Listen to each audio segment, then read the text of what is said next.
Hello everyone, welcome back to app tutorial. In this video, I'll show you how you can add audio in Canva. So let's start.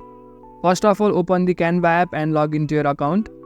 After you open the app, you'll come to the home screen like this. Now you can either create a new design or open an existing design. After you open the design, tap on the plus sign that you can see on the bottom left hand side. Scroll in the options below and you'll find this upload option. Tap on it. Then after, tap on upload files. Now select the audio that you want to add to your design. Select that particular audio. Then after, tap on done. As you can see, the audio is uploading. Tap on the audio after it completes uploading. As you can see, the particular audio has been added to my design. Now you can edit the audio and play around with it. So in this way you can add an audio in Canva.